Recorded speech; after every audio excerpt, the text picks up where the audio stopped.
2, 3, 4.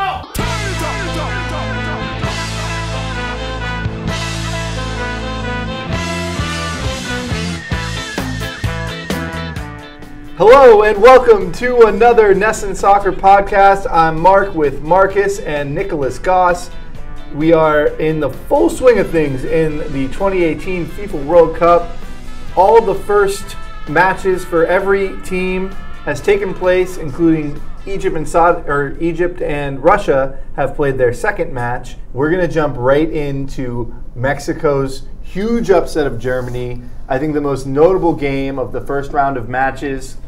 Definitely didn't see it coming, but Mexico just took it to them and had Germany in fits. So now these Mexican players are heroes, and they're already going. I think they'll be welcomed home heroes pretty much regardless of what else happens, although I expect them to kind of continue to do well.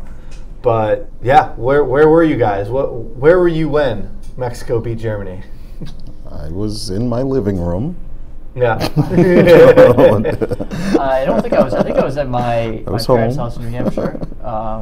Definitely impressed, I have to say that. What do you make of the match? Like, Mexico kind of had a game plan and went after Germany, but do you think that Germany didn't look as good as you thought they might?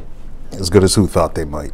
As good as maybe, when you compare them, I guess, to 2014 Germany. Yeah, I mean, they were one of the best teams coming to this tournament, and they had their chances. 9 shots on goal, 25 overall. Mexico only had 12 shots, 4 on goal, so they certainly had their chances. They just lacked that finish that we normally see from a lot of those players, and it was just one of those days. But you have to give Mexico a ton of credit.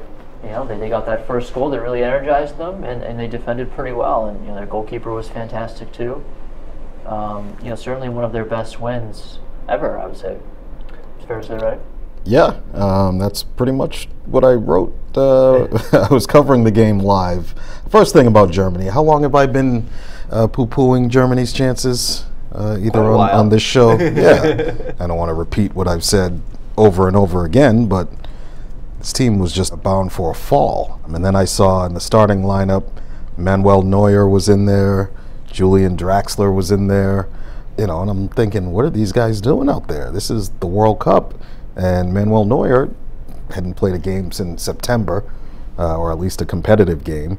Julian Draxler in and out of the team at PSG, and then Germany's overall performance was just average. It had to be really frustrating for any Germany fan. But Mexico and head coach Juan Carlos Osorio deserve so much credit. For one of our colleagues just asked who had the best performance in the first round of games, and I said Mexico. I mean, it's gotta be. Talk about having a game plan and executing it perfectly. They were brave, they were committed, they were sharp, they were dangerous throughout. They didn't have as many shots as Germany, but if you want to talk about who's creating genuine, really dangerous scoring chances, I think Mexico and Germany were probably toe-to-toe in that regard. Mm-hmm. And then Irving Chucky Lozano, the goal scorer, nice little finish. Nice game for him, man of the match in his World Cup debut, and he was one of the breakout stars I identified. I was going to say last week on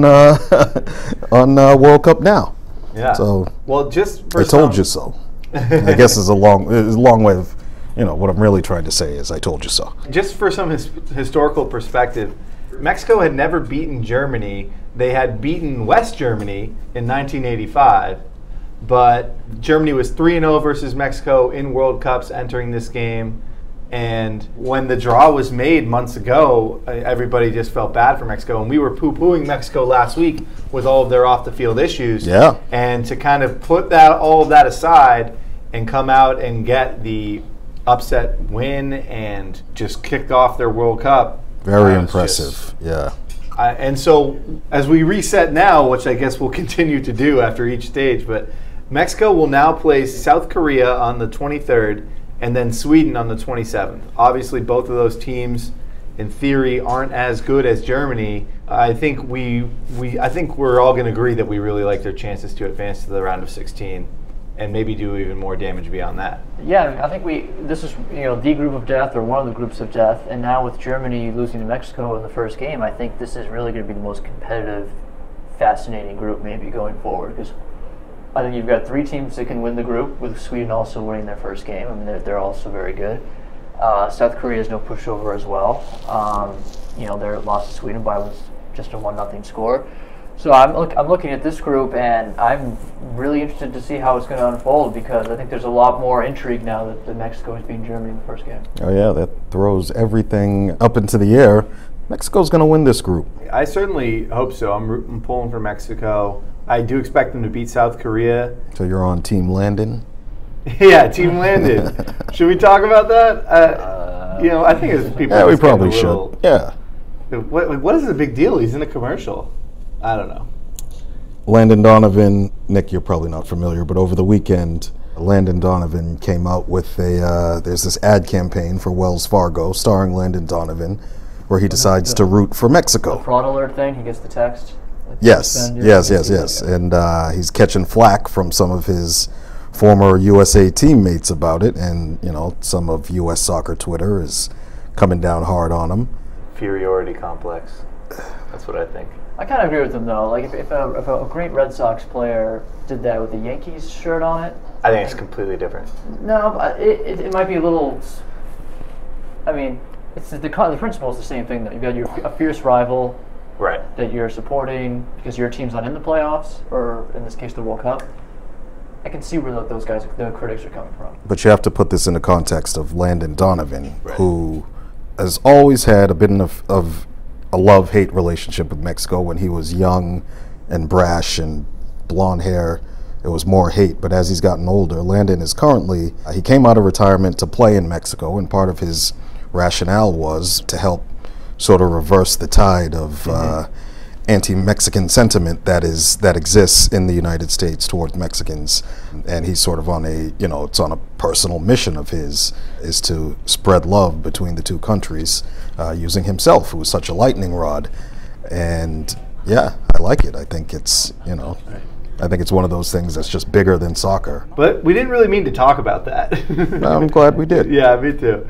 Despite the loss, I still expect Germany to advance to the knockout rounds and take care of Sweden and South Korea in their last 2 matches, although the Sweden match should be pretty close with Germany.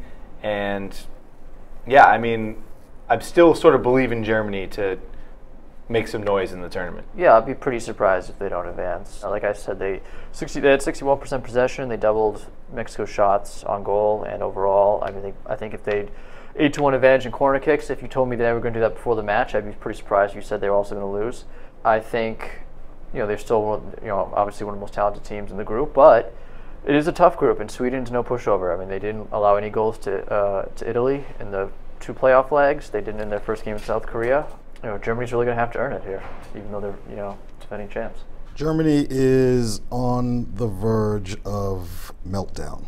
Yes. Yes, they are. Based off of some of the quotes that came out after the loss, usually the World Cup amplifies things, but usually you don't hear things like players questioning tactics. Mats Hummels had some damning comments, thinly veiled criticism at the coach. I have a feeling this thing is going belly up in Russia again. Fascinating. That was a World War II reference. Yeah. It didn't go too well for them then. Well, at first it did, and then it didn't. And then it didn't. So, there's so many storylines. I don't know, do we have time to talk about an earthquake being recorded in Mexico City? I mean, I don't know the geological landscape of Mexico City, but it's pretty amazing. You've got so much passion and excitement over that win that you just... We're seeing this more and more, earthquakes after incredible moments. Do you not buying it? Wasn't there one after Marshawn Lynch's epic run in the playoffs against the Saints? Oh, yeah, something like that. There was one in Barcelona when they came back against PSG. There was one, I'm seeing these a lot. Yeah. So we don't have to dwell on it, I guess. Yeah. A lot of people in one place watching one thing react. Well, a matchup of seismic proportions just seems to never end and sway back and forth. Is Messi versus Ronaldo. Now, at the end of the day, Portugal tied, Argentina tied, but it was quite different in how we got there. Let's start, I guess, with Portugal-Spain. Ronaldo's hat trick. Spain looked ready to play and ready to go, and I think they didn't play all that badly. But Ronaldo, beyond just the goals, Spain conceded in the 3rd minute or 4th minute. well, yes, It but was a bit of a suspect penalty. Well, they still gave away a goal, and they Well, started terrible. I mean, all right, I'm going to have to pull rank here. I covered this game minute to minute. Portugal was very good at the beginning, and then Spain grew into the game, and then Ronaldo scored again just before halftime, and then I think Spain scored 2. Great goal from Nacho. Incredible One of the goal. goals of the tournament.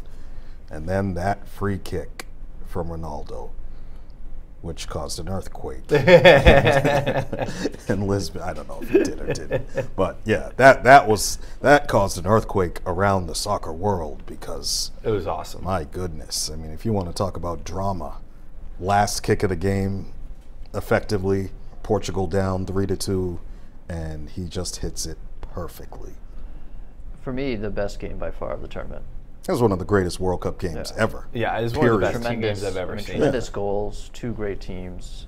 I think Ronaldo's players. best performance for Portugal. Maybe if you really go back into the archives, you can find one that's better, but not on that big of a stage. Yeah, I mean, 3 goals against Spain. And the thing is, other than the first 2 goals weren't really vintage Ronaldo goals. There was the penalty kick, and then there was a deflection. It was a hard shot, though. It was like a forced error. I guess. Free kick was exquisite. Yeah. And PK's got to be smarter than that, too. Just, Ronaldo in that area, he wants that free kick. He's going to go down. You got to be more disciplined than that. I thought Spain played really well in this game. I mean, obviously the start wasn't what they wanted, but I thought Diego Costa was fantastic. They were wondering who's going to step up for them and provide some of the scoring. I think he's shown that he's capable of doing that. And I thought they played really well. I mean, the second goal, was it De Gea had that really bad gaff? The second Ronaldo goal? I mean, goodness. If Spain really gave up 3 goals on 3 mistakes, then you really don't see them make that often. Players who have very experienced and should know better. So, and that draws you to what conclusion about Spain's World Cup chances? That's very good, because I don't see them making those mistakes very often. I mean, the fact that they made those 3 mistakes, they gave up 3 goals to Ronaldo, and they still drew, leads me to believe that they won't be that dumb again. Spain were technically and physically very good, tactically good enough, psychologically is another team that's one more.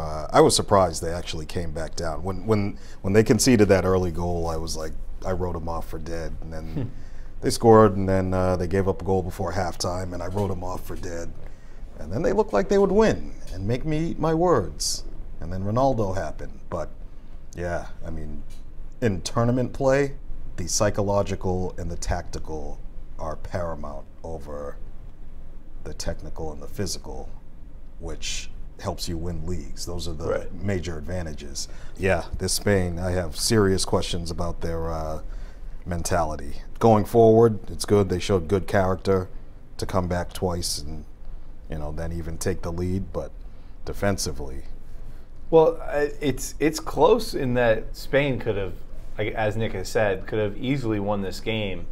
could have lost it too. But yeah, it's hard to get a real feel of Spain from this game because at the end of the day, you did give up 3 goals. Yeah. And the goalie mishandled one. Well, guess what? He's your starting goalkeeper. He's also the best in the world, maybe. He's not going to make the mistake Didn't look again. like it. He won't make that mistake again. Neither did Neuer. I mean, Neuer looked pretty good too. No, I got beaten at the near post and had several other unreassuring moments.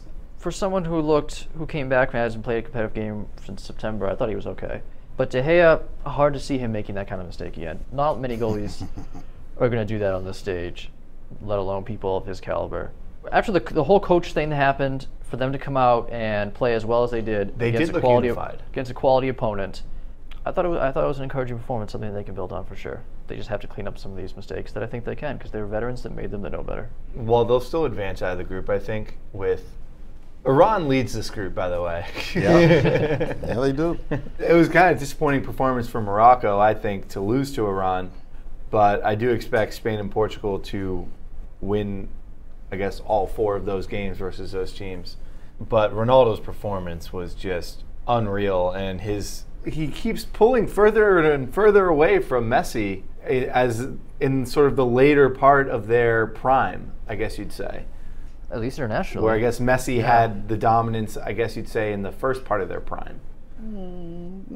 Okay. Should we get to Messi? I don't want to spend the rest of the show debating Messi versus Ronaldo, but well, then let's get right to Argentina, Iceland, and get it out of the way. Yeah. So Messi missed the PK in the 63rd minute. We know that, He did. that stinks. But it was a great save, first of all. Yes. But it was also kind of in a position to be saved. But beyond that, in the field of play, I didn't see all that much from, I guess, Argentina as a whole. And I get that Iceland does their whole thing. They bring 12 players behind the ball. But it's Argentina. I figured that they would break them down, or at least when they scored their first goal, not concede one 4 minutes later. What do you take away from Argentina's performance and how it sort of affected Messi, I guess? I don't know how it affected Messi. Argentina's performance was average against an Iceland team that is really hard to beat. And Iceland, mentally and tactically, spot on, mentally locked in. And, they're not in awe of anyone that they line up against. As for Messi, I actually thought he played well, other than the penalty kick. He was, his passing was good, his movement was good. He was shadowed the whole time, but was very, he's very influential in the game. It was just that missed penalty kick that, that highlights everything. It made his game look a lot worse than it actually was. Yeah, Argentina. Certainly it wasn't their best game, but I want to give Iceland their props here. Yeah. Because when you have 27% possession and the opponent has the ball all the time, but it's hard, especially when you're facing a team that has Messi, Aguero, and Higuain, and all these guys. But they, as Marcus mentioned, they're very tough to break down. They're very well structured, well coached, good tactics. They know what they're doing. I think that Euro run when they beat England 2 years ago has really given them a ton of confidence. Obviously, they have great fan backing. Their fans show up for these games. And they watch at home. 99.6% of television viewers. Yeah, it's unbelievable. Like, they really do have a belief that they can, if not beat these teams, at least stay very competitive and compete, and give them a tough go. So, you got to give them some props. I think Argentina will be fine. They're obviously one of the top contenders here. But, props to Iceland. This was a really quality result for them. I actually was thinking about this with Argentina, because international soccer, you need like every minute to get your team on point.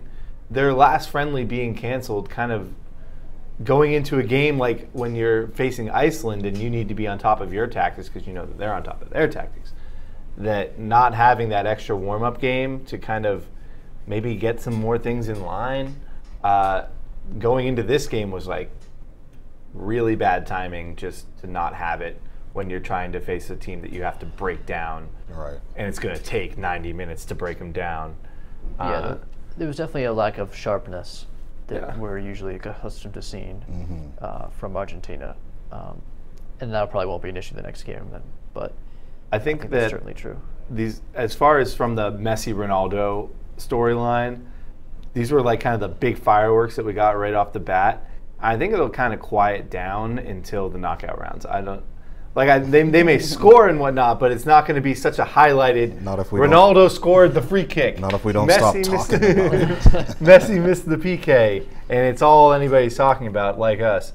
But yeah, I think there's going to be plenty else to talk about, and they're kind of going to qualify for the next round, and all will be well and good. But speaking of other storylines, Japan upset Colombia this morning. 2-1. There was a red card in the 3rd minute of the game, which obviously completely turns the game on its head. Colombia had to play with 10 men for basically the entire game. But what a performance from Japan.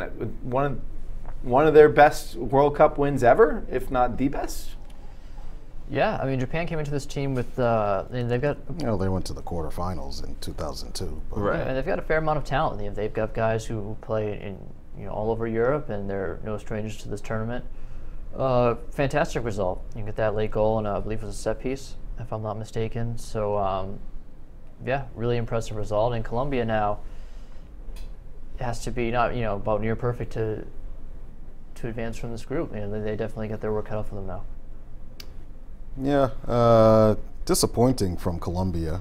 Tough to get a read on the game because they played 87 minutes with 10 men, but and a lot of that without James Rodriguez. Right. This Colombia is in danger. One more, there goes their margin for error right there. Right. Exactly. I guess, on the flip side is that the group is very open and competitive. There are no clear favorites. I thought Colombia was actually the favorite in this group, but there's still a lot to play for. But I hope this James Rodriguez situation doesn't spoil Colombia's World Cup run, because it could. I think they scored 10 goals in World Cup 2014, and he was involved in 8 of them. Yeah. Scored 6, set up 2. So, just key player. Right. And when he not 100%. When he came on, there were some chances, but it didn't look exactly. It didn't look all that more threatening than before he was on. Again, they were with 10 men, so now though, but he's also not 100%. Right. You can't be James Rodriguez if you're hobbling. So Colombia will take on Poland in their next match, and Poland also lost today to Senegal. That was a bit of an upset, but not quite as big of an upset. But I think it's pretty surprising to see Poland and Colombia facing each other, both with 0 points. I think that's kind of for me, that's the biggest match of Matchday 2 is Colombia versus Poland. I'm very excited, June 24th. Yeah, like Marcus said, the room for error for Colombia is gone, but they're still in it because there's no clear favorite in this group. Senegal is really good. So is Poland. Japan proved something to us today, and of course Colombia is talented. So I think any of these 4 teams can still top the group, but it's going to be tough. And I think that game, the loser of that game obviously is not going to advance if there's a win-loss result there. Senegal looked pretty good too. They had I don't know if you want to talk about Marcus. That was a pretty crazy second goal they got. The referee let in, is it Nyan? Nyan, yes. Nyan, the Poland player passed back into his own half, and Nyan, who had been off with an injury, I believe, the referee allowed him to come back on as that play was developing, and really he just sprinted out to the ball and beat one guy. Not really fair. Yeah, Wojciech Szczesny came out. That was within the rules, though. That's it was it was just the ref's fault. Give him credit. Give the player credit. Heads up play that he made. Strange. He didn't just run. It wasn't just a 15-yard sprint to run onto a deflection. Was half the field. Yeah, he ran 50, 60 yards to just to get to the ball, and then to make a nice composed finish, little chip over Szczesny, who I don't know what he was doing, but it was panic. It was just massive. It was panic. just a very weird play all the way around. Yeah, one of the stranger goals you'll see.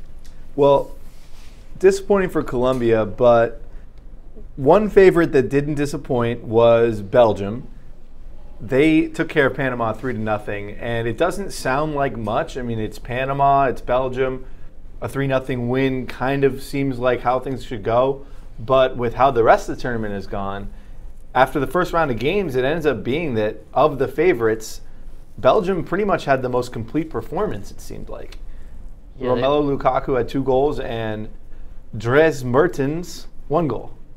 They were absolutely stunning in qualifying, and they really carried that into their first game here. The pass by Kevin De Bruyne on one of Lukaku's goals outside of the right foot was just exquisite. Yeah. They looked very sharp.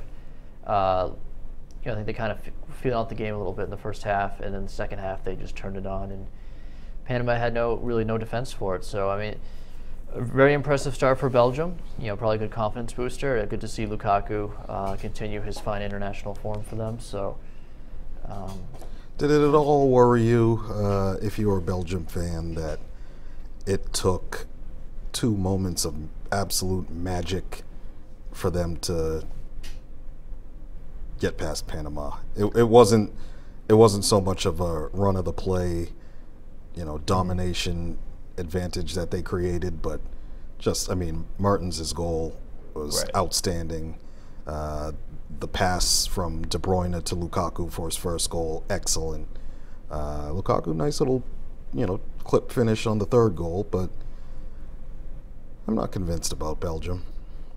Well, I think when you end up with a 3-0 scoreline, even though you did break down the goals there, it just, when I'm looking at the rest of the field, like first half was just huffing and puffing. They weren't. It's not like they were peppering Panama's goal that half. It was, at halftime it was so far so good. But sometimes those moments of brilliance are that's what you're waiting for as the difference. But you expect that to happen in Belgium versus France. Yeah, I or guess Belgium versus, you wouldn't expect Panama to. Well, with the way France contain a win is a win, Mark. Contain. A win is a win. Yeah, it was a win. That's more than I can say about some of these other teams. Well, yeah, I don't know. I wasn't blown away by Belgium.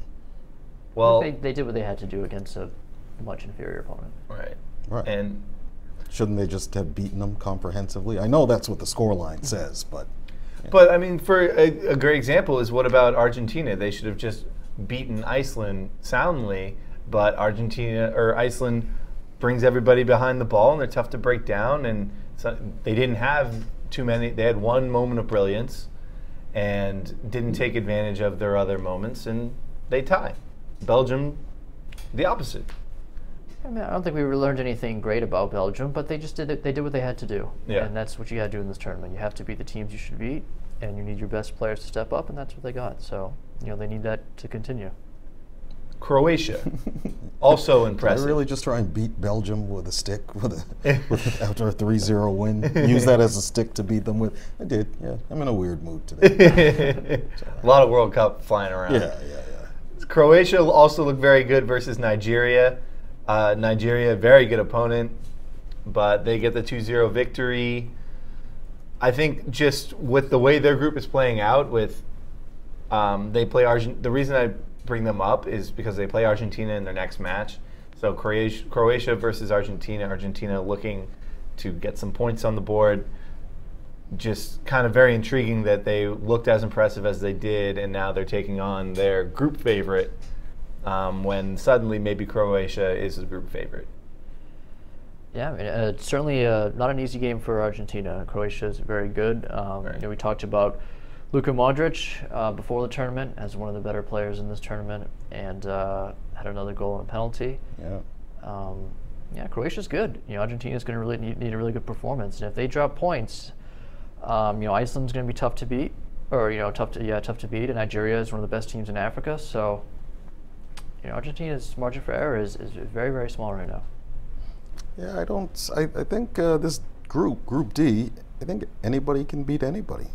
Yeah. And anybody can tie anybody. It's still, I could see a goal difference Iceland beating Croatia, or, and then Nigeria beating Argentina, and Argentina beating, you know what I mean? It's one of those. It's the perfect ingredient for like that disaster scenario of one of the favorites with Argentina. If they end up with a draw here versus Croatia, and then all of a sudden they go in and they have to beat Nigeria, and it just turns into bad tactics or desperate play, and all of a sudden Nigeria gets one goal on a counterattack, parks the bus, and Argentina is suddenly out of the group stage. And a lot of things have to happen before that happens, but it's not inconceivable. Yeah. Like Marcus said, this is a very competitive group, and Argentina, Iceland, much like Germany losing the first game in their group, really opening that one up. I think Argentina, Iceland drawing really opened this group up. It was already going to be competitive, but now you're looking at a situation where I think we could have goal difference come into play, especially if there's some more draws here. So it's going to be fascinating to see how this group turns out here. 4 really good teams. All right. Well, we don't have any more topics written down, but Russia did beat Egypt 3-1 today. Their +7 goal differential on 6 points in their group. I don't know why we doubted the home country so much, but I'm pretty surprised that they won both of their games so far and look as good as anybody in the tournament. Yeah, I guess. Two warm-up games for the real test in that group. Yeah. Uruguay. But see, how long are we going to say they're warm-up games? It's the World Cup. I mean, Saudi Arabia, isn't they the worst team in the tournament? At least one of them? Yes. Yeah, Russia and Saudi Arabia were the two worst. Egypt, they got Mo Salah back today. He's still a penalty, but Salah. He's not close to 100%. So they look good, but they look good against a team that's best player is not 100% and then the worst team in the tournament. So yeah, like Marcus said, we'll see what they're made of when they play Uruguay. Yeah. I'm not sold on Russia just yet. But well, I think we're going to be seeing them in the round of 16, so get used to them. Oh yeah, they got 2 wins. They'll get through, but great draw. Yeah, great draw. That's true.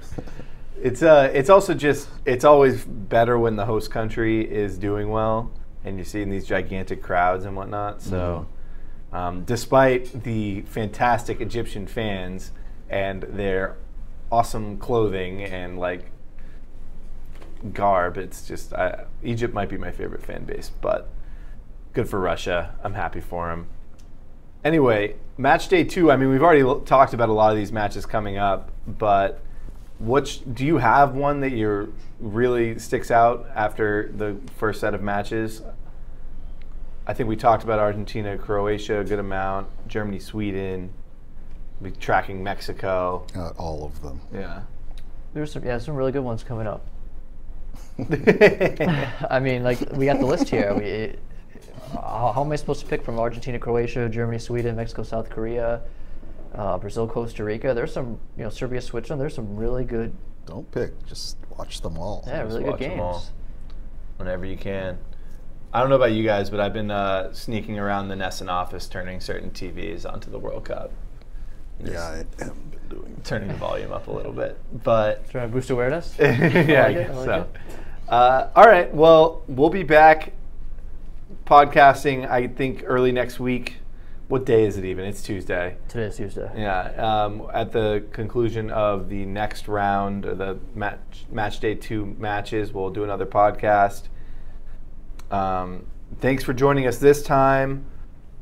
Quick coming at you. Follow all the podcasts. Follow the NESN World Cup coverage at nesn.com/World Cup. Follow this podcast and all NESN podcasts by searching NESN on iTunes.